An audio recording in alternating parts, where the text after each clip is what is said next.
Howdy, y'all. Caleb here, and I wanted to break down some Seraphon lists from the tournament this past weekend, the GW sponsored US Open in Austin, Texas.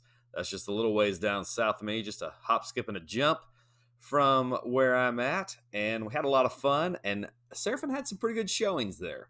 So we're going to break those down. We can see here from the breakdown that we've got on the screen that we had some decently high placed lists here. And now taking in mind that we had 130 people, 120 people in this tournament.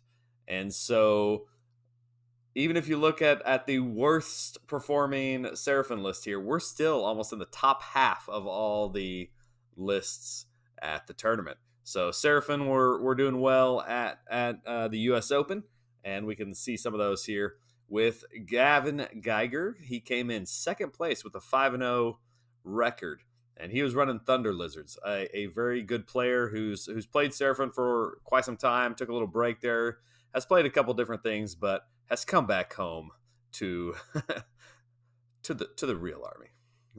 In 11th place, Joseph Alberter came in with 4-1, also Thunderlizards. Then in 13th place was myself with Thunderlizards, and 17th was Richard with also Thunderlizards. 29th place, we got our first Fangs of Sotek list piloted by Elijah. And 30th at 3-2, we have another Thunderlizards with John Galvin. Then we got 62nd place at 2-3 with Spencer Miller with another Fangs of Sotek list. And then Ben at 66th has come from Kotal's Claw last tournament over to Thunderlizards. He's found the Thunderlizards to be a comfy fit, and I think he's going to run them for the next one also. So some good stuff there. Let's get down and look at each list here. So first up, we've got Gavin's list, and he went 5-0. He got second place. I think it was based on battle tactics. So I think he scored one less battle tactic than the guy who came in first place. But a great list here. He's got a Stegodon Chief with Cloak of Feathers and Beastmaster. And great combo there because Stegodon Chief with that Cloak of Feathers is now -1 to hit. It can also fly, and it's got an extra 4 inches of movement. So now you've got a big Stegodon Chief who can hit pretty good. He can hit pretty hard, especially once you combo Beastmasters. If you're putting the Constellation to give him extra charges, if you use him as command point for extra charges, give him Finest Hour. This guy will slap, and now he's fast and flying. And so you can get some really, really good situational utility out of this Stegodon Chief. He's also got a Slan with Adixie Grubs. That gives you, I think, a heal in your hero phase for 1, and then also the reroll 1 cast and unbind every turn. So a very, very useful artifact for that Slan. It really lets him have some good control in the magic phase. And you can always use a heal, but he took Celestial Equilibrium, which will allow you to give out +1 to your cast. It's a spell, but it allows you to give out +1 to the cast for all the other wizards. And he's got 2 other wizards here, the Skink Star Priests, and one is a general, and it's taken Master Magic, which gives it another +1 to its cast. So now this, Slan is probably going to be on +2 to cast. Skink Star Priest is going to be on +2 to cast because of Master Magic and Celestial Equilibrium. And that Skink Star Priest is going to be casting Hand of Glory, which is reroll 1s, a fantastic spell. Reroll 1s to hit. You want that on like everything in your army, but you're only going to be able to get that up to 1. But you want this on whatever that piece is you're going to be doing some damage with in that turn. The other Skink Star Priest is going to have Celestial Harmony. And this Skink Star Priest will be at a +1 to cast probably in this list.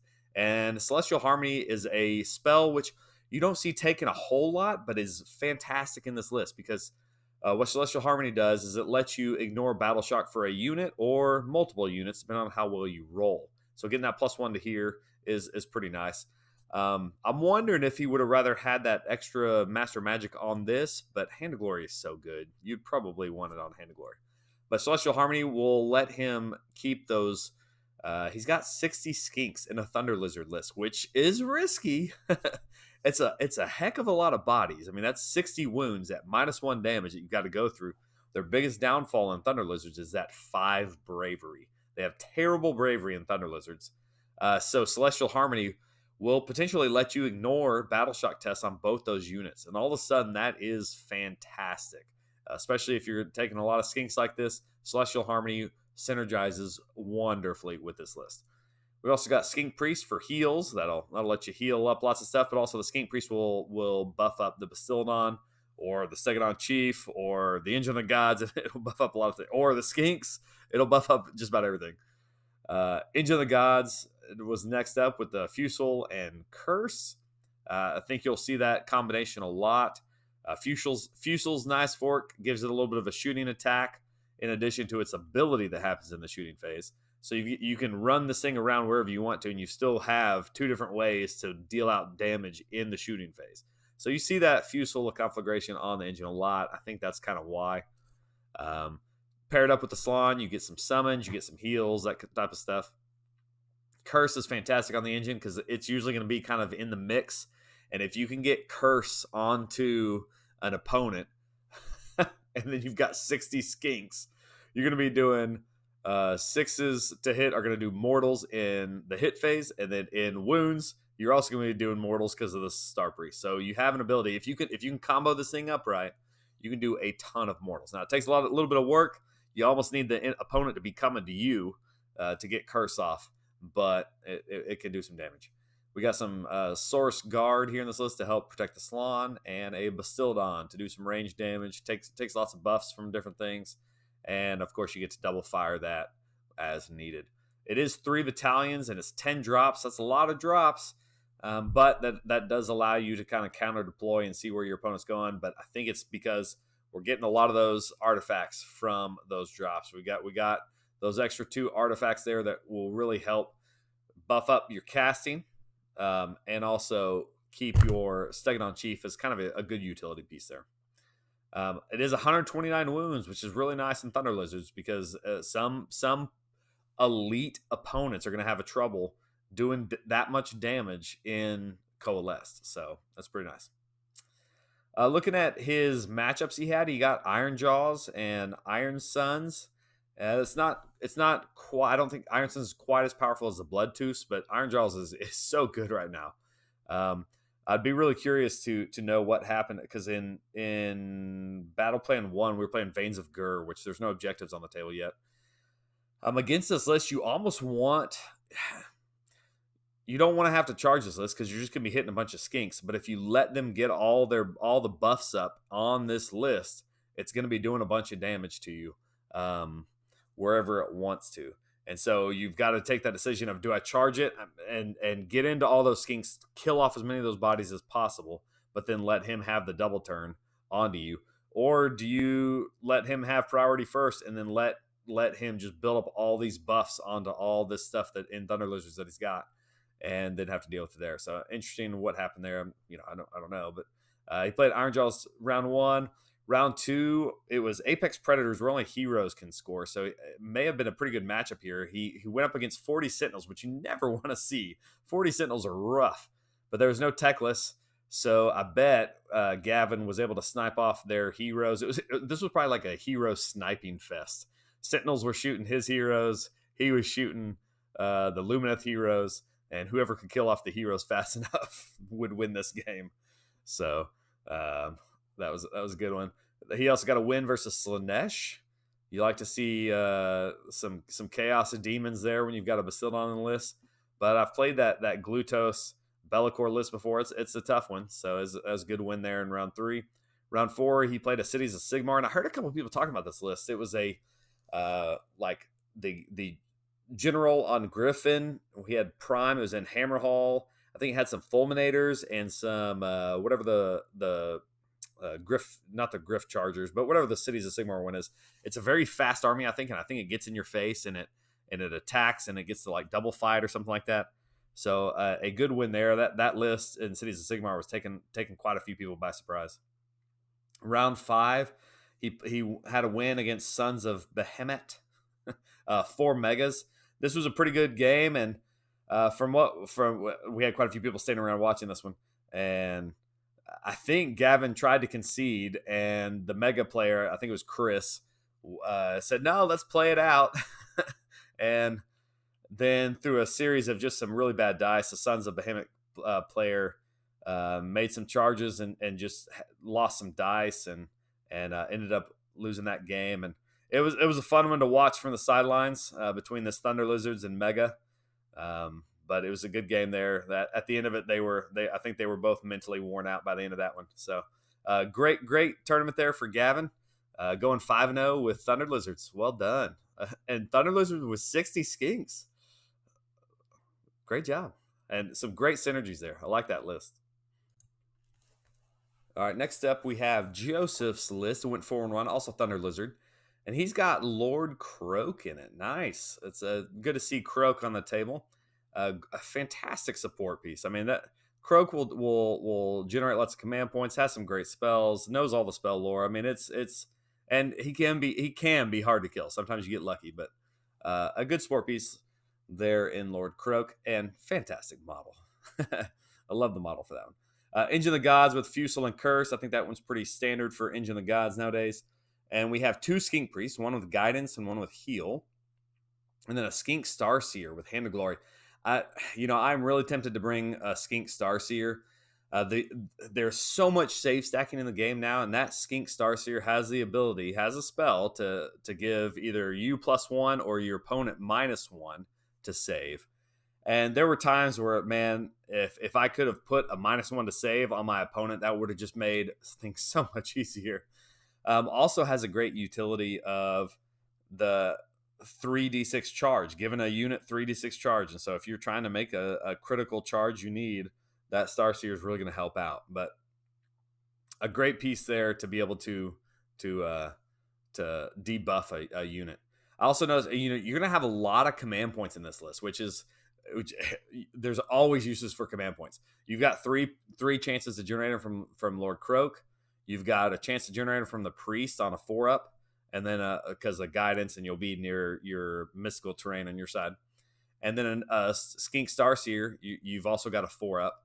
And so what is that? 5 chances at extra command points in this list. And so you're going to have a lot of command points generally for this list. So I really like that because if you've played Thunderlizard very much, you are always hungry for command points.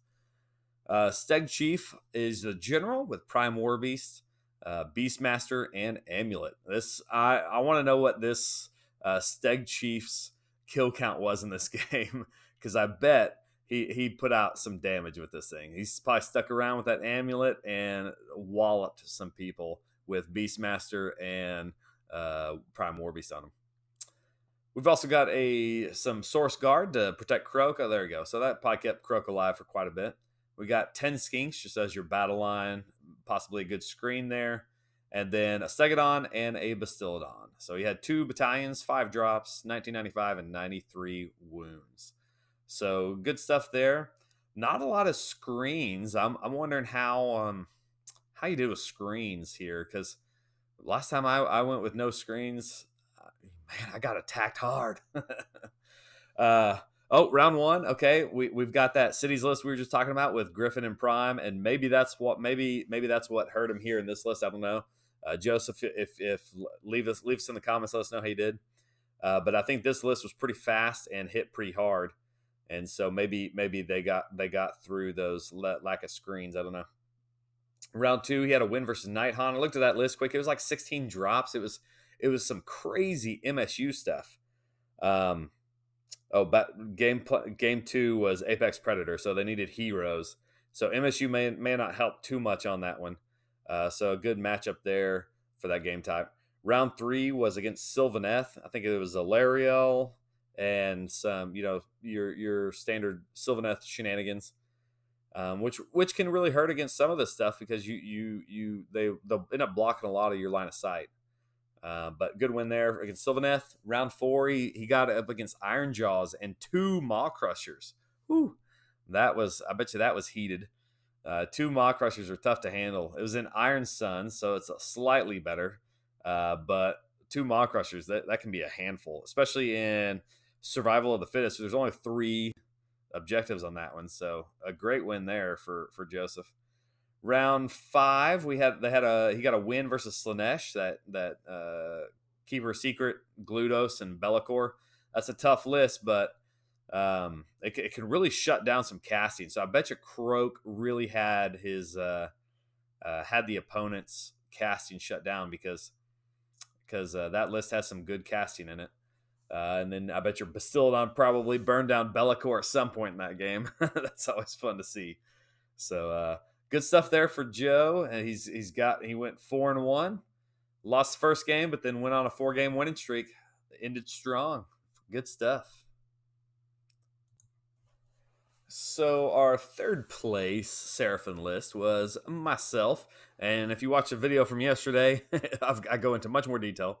But it is Thunderlizard. My Salon was my general for arcane with Arcane Might, so I could reroll one spell and cast an Unbind in each phase. With Stellar Tempest to try to help me with hordes. That was kind of one of my weaknesses here was hordes, and so that really helped. Really blasted off a couple of different hordes that I faced in this game. But if I didn't face a horde, I'd just quickly switch it over to something else. Engine of the Gods with Fusel, Beastmaster, and Curse. Your kind of standard loadout there with the engine. That Curse was fantastic, man. Curse is such a great prayer on the engine. Love that one. I did take a Skink Priest with Heal. I think in hindsight, I probably might just switch that back over to Guidance. I had really liked Guidance on there, and there were a couple rounds where I was kind of hurting on command points, and for a couple games I was never able to use Heal just because nothing was hurt that was within range of him. So I think I may switch that one back over to Guidance just to get the extra command points. Gotrek, which was a boss on this tournament, I think he killed over 3,000 something points in this tournament, so well worth it here. It gave me a big melee piece to kind of tag up as just kind of an overall list. We got melee, we got shooting, we got magic, and so I had a lot of fun with them on this one. 2 units of knights to be my screens, and these guys, they may have, other than Gotrek, they may have been my MVP. They stuck around longer than I ever thought they would on some of these game types, and really helped me tag stuff down so that I could charge it easier. A Stegodon and 2 Bastildons, and that was 1 battalion. Everything was in it except 1 Bastildon. He got on his own drop. 2,000 points exactly and 81 wounds. So I was really trying to aim for low drops on this one just so I could make sure and force the other person to go first, and then I could hopefully double turn him and get a couple rounds of shooting in and do some damage. Round 1, I got a win versus KO. They had Gotrek and 2 Ironclads. They played pretty aggressive, and I was able to tag them up and get a hold of those Ironclads pretty early on. And I was able to avoid his Gotrek for the most part. Round 2, I played Zinch, and that's nice getting to when you take double Bastiladons and you get some Chaos Demons, and you're just gonna start pewing all those Chaos Demons because Bastiladons get a bonus for those Chaos Demons, so that's always nice. He did have a lot of pinks, but we were playing on Apex Predators, so those pinks weren't really doing much for that game type, so that was a good game type to have those where the heroes were susceptible to my Bastiladons, and I was able to shoot those off before I was able to score much. Round 3, I got Sons of Behemoth and 4 Megas. That's a tough matchup, especially in Tectonic Interference, but was able to do enough damage to take those 4 Megas off the board. Round 4, I lost versus Ironjaws and Bloodtooths with 12 Pigs. That's kind of the hotness right now, the Ironjaws and Pigs, and had a pretty good chance. I had to play pretty aggressive going from 1 to 2. Had a chance to take off the Maw Crusher, and I think put him maybe win the game. I don't know. That was still from in round 2, but wasn't able to take off the Maw Crusher as planned, and so went downhill from there. Round 5, I had Night Haunt. Had a bunch of Hex Race and stuff that he had played very aggressive also, and I was able to tag some stuff down and get Gotrek into the juicy bits and get the win there. So good stuff there for another Thunderlizard showing. Next up, we've got Richard and his Thunderlizard list. He's got a Steg Chief as a general with Prime Warbeast and Incandescent Retresses. Nice. I like seeing that. That's pretty cool. Incandescent Retresses, on a roll of a 4-up, it allows your model to come back after it's slain the first time. So that's pretty awesome. I wonder, let us know if you're watching this, Richard. Let us know how many times that popped off and and if there was any epic tales to go along with resurrecting that Stegodon Chief. That's pretty awesome. And he had another Stegodon Chief with Fusel of Conflagration. That's awesome. So we were rocking 2 Stegodon Chiefs here. He's going with the big boys. 2 Stegodon Chiefs. We've got a Skink Star Priest with Tide of Serpents. That's like a horde killing spell. Pretty close range, but that will deal with some hordes pretty well. We've got a Skink Priest with Heal. 10 Skinks, 10 Skinks. Those are just taking up your battle line slots. 2 Salamanders, a Stegodon, and a Bastiladon. So, he got not a lot of casting. So didn't bring a Slon or anything. He's going pretty heavy on the attack here with the Stegodon Chiefs, the Salamanders, the extra Stegodon, and the Bastiladon. And it looks like he's got Chronometric Cog, so I'm guessing he's planning on casting that from the Star Priest as best he can. And sounds like a pretty aggressive list if I'm looking at that right. So he's wanting to get everything in as he can. He's 10 drops, so it's pretty high drops. 1990, 90 wounds. It's a good wound count for Thunderlizard though. Look at his round 1. He was playing against Ogre Maw Tribes, which I just briefly glanced at that one. It looked like it was Underguts. It was kind of mixed shooting, but had some good shooting in there. So maybe he was able to get across the board quick enough and get into the units. And if you can get those Stegodon Chiefs, especially if he's sending both of them in at the same time, he's going to do a ton of damage with them. Round 2, he got a win versus Cities of Sigmar. I think there were some steam tanks and Sylvaneth. I think there was kind of heavily on those 2 factions in the Cities of Sigmar. Round 3, he got a loss versus Soulblight Gravelords. Round 3 was Tectonic Interference. I'm wondering if those Soulblight just got on the objectives real fast. There's only 3 of them, 3 objectives. They may have just pushed up in the middle and just had a bunch of hordes. And sometimes it's hard to clear through those hordes of zombies and stuff in enough time to score the objectives and stuff. So let us know how that one went. Round 4, a win versus Stormcast. We had 6 Annihilators, 10 Protectors, and 6 Raptors, Long Strike Raptors. This is a tough list there, I would imagine. That's a lot of beef there in those Annihilators. They can hit real hard. The Protectors, they're slow, but if they get a hold of you, they're going to kill you. And then those Raptors are going to snipe off any of your heroes. So well done on a win there versus that kind of new version of Stormcast that they got running. Round 5, you got a win versus Sons of Behemoth with 2 megas and 6 babies. So was able to looks like he's able to do the DPS check versus megas in that one. I imagine those 2 Skink Chiefs slamming into something backed up with the Bastiladon and the Salamanders can definitely take down a mega a turn. So nicely done, Richard. Well done. Next up, we got Elijah.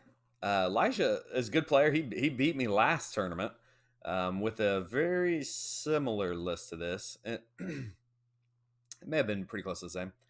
Fangs of Sotek. Here's our first Fangs of Sotek list. He does have Lord Crocus as general, which I think he takes him as a general, helps him keep him alive for that.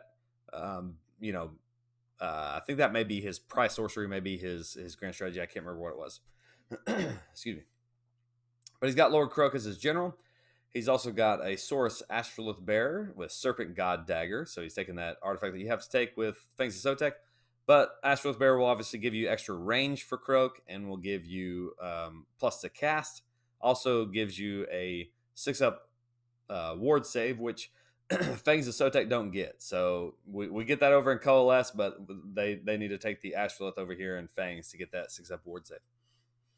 He's also got a Skink Star Priest with Hand of Glory, a fantastic spell. And he'll probably, back from when I was playing him in the last tournament, he's going to funnel a lot of his spells through that Star Priest, who's probably in the pyramid, to give him extra range. So you can end up getting some pretty good range from that big base of the Realm Shaper engine, with the Astrolith Bearer giving you extra range and funneling it through the Skink Star Priest.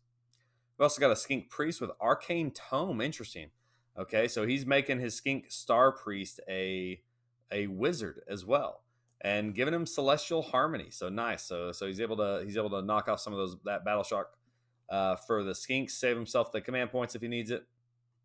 Interesting take there with the Arcane Tome. So let us know how that worked out. Would you take that again? I think last time I had played him, he had the amulet on that Skink Priest to help keep him alive. He's got 40 Skinks in 2 different units of 20. They're good to buff up there, good bodies as well, and can hit you pretty much across the board in Fangs of Sotek turn 1 if he needs to. 5 Source Guard to help guard Croak, and 2 Salamanders. Obviously, probably the teleporting unit to kind of scalpel out what he needs killed. And 2 Bastildons. Not quite as effective in Fangs of Sotek as there are Thunderlizards, but still a great take. They're going to be faster in Fangs of Sotek. You can always teleport them around, and you need those monsters to take out some of the battle tactics that you have in 3rd edition. So a good take there with Bastildons. As you know, you see a lot of Bastildons in our Thunder, and well, all Seraphon lists apparently. They are quite good and good range, and they have those monster keywords. They also got Shackles and Burning Head. These endless spells, you're going to be able to throw them pretty far, because now our range for endless spells is affected by all the other stuff that we can do. So Astrolith, Banner Bearer, the Vassal is all going to increase the range of these things. You can throw Shackles pretty much across the board, but same for Burning Head. So you're going to get a lot of utilities out of these endless spells. And I think this is using endless spells. I think you end up seeing them a lot more in when you're using it with an Astrolith Banner Bearer, because you're getting those extra range from your Vassal when you're doing that. So 2,000 points exactly, 114 wounds, 10 drops, so it's pretty high drop. So keep that in mind as you see some of these games here. Probably won't have the option to choose priority. Turn 1, it looks like he lost versus Cruel Boys. I forgot to look up what this Cruel Boys won. There were only a handful of Cruel Boys lists going around, but they were pretty tough. There were a lot of shooting. I don't know if this is the one that had a ton of the Bolt Boys, but they were just spitting out mortals and stuff. But they have a lot of really good shooting. And Cruel Boys, I think, is once everybody gets those painted up, it's gonna be a tough army to face. Round 2, he had a win versus Lumineth Realm Lords. And looking at this one, it had a lot of Stone Guard and like Spirit of the Mountain, and it may have had some of those Kangaroo guys. So an interesting Lumineth Realm Lords though. So I would love to play that. I love the Stone Guard stuff. That's really cool, and you don't ever see that. It's always Sentinels and things. So that was probably pretty cool to get to play against the Stone Guard. Round 3, you got a win versus Soulblight Gravelords. This list was crazy. It had 30 Blood Knights. That is a lot of beef to chew through. I think they have 3-up save, 5 Blood Knights, in each unit, and I think it was an MSU unit. Round 3 was Tectonic Interference. So well done. That'd be a tough list to face off against. That many Blood Knights. Good win there. Round 4 was a loss versus Stormcast. This is a tough list to look at too. 2 Night Judicators, 6 Raptors, and 6 Fulminators in this list. So those Night Judicators are, probably popped off most of these support heroes. And then the Raptors probably cleaned up everything else. And if they got to go turn 1, there's almost nowhere to hide from this. So I would imagine Elijah probably lost a lot of those support heroes turn 1 to all this shooting and stuff. And then had to still deal with 5 or 6 Fulminators crossing across the board. So that's rough to play against, especially when your list combines a lot on those small support heroes to buff things up. Round 5, got a win versus Iron Jaws. Nicely done. Iron Jaws are good right now. Iron Suns, but still Iron Jaws is tough, and so good win there versus Iron Jaws. Came out 3-2, respectable showing there for Elijah, and look forward to seeing you at the next one, Elijah. Well done. All right, next list was John Galvin, who was running Thunderlizards and had Engine of the Gods with Amulet of Destiny, Beastmaster, and Curse. So that Engine of the Gods is probably not dying most of those games. 14 wounds, -1 damage with a 5-up ward save. Very nice loadout for the engine. I really like that loadout. Run that one before, and it's a tough guy to bring down. Skink Star Priest with Hand of Glory, very good for getting those rerolls to hit. Skink Priest with Guidance. That way gets you extra command points. I think I need to change mine over to that. Aslan as your general with Arcane Might, Fusel, and Stellar Tempest. Perfect. That's the loadout I like right there. Saurus Astrolith Banner Bearer. So we're getting that extra range for the Slan and +1 to cast. I don't like the Astrolith Bearer as much with the Slan, just because the Slan doesn't quite do as much damage. Does he have any in the spells? No, in the spells. But still a good utility. Getting that +1 to cast is very nice, especially if you've got your Skink Star Priest there too. So you're getting quite a few spell casts at an extra +1, so that's nice. 5 Chameleon Skinks, which I think is real good, especially in Thunderlizard, because you need something to be able to get around the board. You know, deep strike, pin an opponent back on make them keep something back on an objective. In this tournament, we didn't really have that many. Man, yeah, looking at these battle plans, 4 of the 5 battle plans only had 3 objectives, and most of them were in the middle. And so, really, Chameleon Skinks probably didn't have a real good chance to shine in this tournament. In battle plans where you have a lot more objectives, Chameleon Skinks can win you games. Probably not as much here in this tournament, though. Unfortunately, just not enough objective markers. 2x10 Skinks for your battle lines and 5 guard to help protect the Slan. We got 2 Salamanders, which are fantastic, and 2 Bastiladons, which is your standard Thunder Lizard loadout. 2 Bastiladons.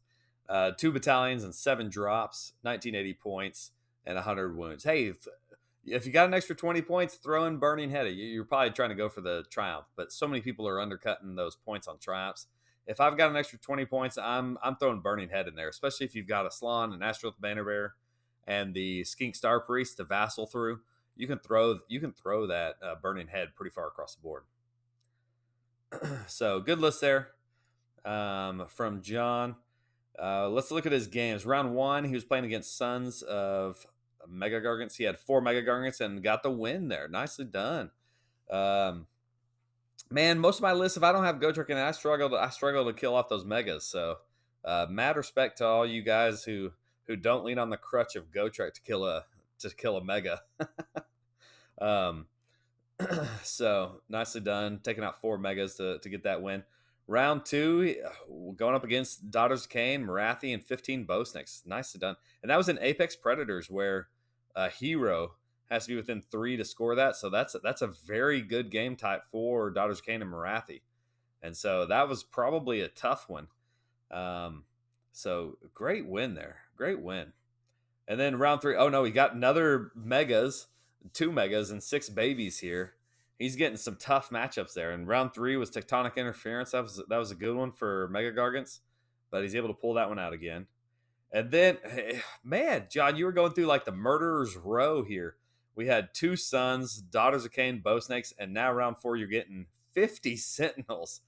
I think that was Ben's list, who ended up pretty high, and I think it was 3rd place maybe. And 50 Sentinels. That's just it's a nasty list to face. 50 Sentinels, especially because I think he's 1 drop, so he's out dropping you. He's probably taking out every single one of those heroes, the small heroes, turn 1, and reducing all your buffs. So that's a rough list to face, man. You were taking out. You had a lot of hard matchups here. Round 5 was a loss versus Legion of the First Prince with Bellicor, Kairos, Bloodthirsters, and 30 pinks. Battle Plan 5, we had 4 objectives on, so I bet you those pinks were just crowding those 2 middle objectives and just forcing you to kill every single wound in those 30 pinks. That's a lot of damage to go through, and they can hold objectives like nobody's business. So that's a tough one to face in that one. So some really tough matchups there for John. I think he has a good list, but definitely had some tough matchups there throughout all 5 games. But nice jobs on the win there. Next up, we got Spencer Miller, went 2-3 with Fangs of Sotek. He's got Lord Croak as his general, a Saurus Astrolith Bearer with Serpent God Dagger, and Skink Oracle on Troglodyte with Amulet of Destiny, the Starborn Mount trait, and Tide of Serpents. Nice. So his Skink Oracle is going to be tough to bring down. It's a 5-up has that 5-up ward save. Is going to heal itself in its own turn. It's probably going to heroic recover itself, and then it's gonna send out the damage from Croak through it anywhere on the board. So a nice piece there, but that's a lot invested in a Croak. It's just, yeah, if those spells don't go off or you miscast with Croak, and the day could be over on a miscast. Skink Star Priest with Hand of Glory, great spell there. Skink Priest with Heal. We've got 20 Skinks, 10 Skinks, 5 Source Guard, 2 Salamanders, Bastiladon, Shackles, and Burning Head. All at 7 drops, 1960 with 104 wounds. We're leaning pretty heavy on the casting here. Looks like you're looking to do most of your damage from Croak with his vassalining that through the Oracle, and then teleporting your Salamanders as needed, and shooting some with the Bastiladon. It'll do some damage here in Fangs. One will, but looks like we got 40 points left over. Were you planning on doing anything with that extra 40 points? How did Shackles perform for you? I want to know how Shackles, because I keep wanting to put Shackles on my list, but just never have the points for it. Let's see. Round 1, he had a win versus Sylvaneth. That's a good win there, especially they like to block our line of shots there. Round 2, a loss versus Nurgle. I think this was against Zach. A real good player, and had 60 Chaos Marauders in that list. Whoo, that's a lot. That's a lot of stuff to go through right there. And this list isn't really the best at taking out hordes. The Tide of Serpents helps, but a lot of this is just targeted mortals. And so if you can't really target out that one thing that you need, it's going to be hard to get through the hordes in this list. And it looks like we're facing some more hordes. Round 3. Some Soulblight Gravelords. So another list with hordes. And oh gosh, Spencer, it looks like your list wasn't really designed to deal with hordes, and that's every matchup you got hordes. It looks like sometimes tournaments just work out that way. Oh man. Round 4, Lost versus Cruel Boys. This was that nasty Cruel Boys list I was talking about earlier. 12 Manskewer Bolt Boys in this list, and they do a massive amount of mortal wounds. They get buffed up crazy to where they're doing like it's like 2 or 3 mortal wounds on a 5 to hit, and then on a 6 to hit it's like 3 or 4 or something like that, something crazy. And they have good range. They have real far range. So this Cruel Boys list can annihilate things. Round 5, a loss to Soulblight Gravelords. So. Thanks, Spencer, for taking all the hordes for us. Man, rough time facing all those hordes just when you got the wrong list to deal with them. So sometimes that happens in a tournament, and you get everything that your list isn't built to take on. So good stuff though. Let us know how if you're watching. Let us know in the comments how you're listed, what you might change up there. All right, in our last list, we've got Ben Riddle. Went 2-3 with a Thunderlizard list. And he had recently, I played him in the last tournament, and he was playing Kotal's Claw with 4 Carnosaurs. So it looks like I convinced you to come over to Thunderlizard. So Ben, I know you're watching. Let us know how your games went in the comments below. I don't know all the details about it. I talked to you a little bit at the tournament. It's good seeing you again. Thunderlizard, he's got Lord Croak in here, so he's got some good support, good command, point generation, and some good spells to work with. Saurus Scarvet on Carnosaur with Fusel and Beastmaster, and so that's nice. You can pop off that Fusel, and if you can do some damage with it, even if you ran, if you do some damage, you can now charge. So that's always kind of nice. But it's a lot to bet on a roll. But the Scarvet can hit, especially with Beastmaster, and if you change the constellation, it can do some work. A little swingy sometimes though. Carnosaurs, hey, it's only it's pretty cheap for a monster, so I think maybe it's priced right, but I would like to see the Carnosaur be a little bit better on the War Scroll. Skink Star Priest, Hand of Glory, great spell there. Skink Priest with Guidance, give you extra command points. And Engine of the Gods as a general with Prime War Beast, Arcane Tome, and Fiery Convocation, and the heals. So that is nice. We've got the Arcane Tome, which really helps Vassal from Croak. So a nice little trick there. The spell choice there is interesting. Fiery Convocation. That's that's one where you put it on a unit, and I'm trying to remember. It's like at the end of each phase, like you roll a dice, and on a 6, they take D3 mortal wounds or something. So it could pop off for a lot of mortal wounds, but they do have to roll for it. Let me know how did that work? How did Fire Convocation? Did anything awesome happen with that? Did you pop anything off in there in every phase popping off mortal wounds? It can stack up if they end up rolling those 6s. So interesting choice there. I like it. 5 Saurus Knights, probably as a screen. We got 30 Saurus Warriors. That's a big block. It's hard to deal with those guys sometimes because that's 30 wounds at -1 damage, and they have a 4-up save, so you can buff that up pretty well, especially if you got Lord Croak nearby or Star Priest. Give them Mystic Shield.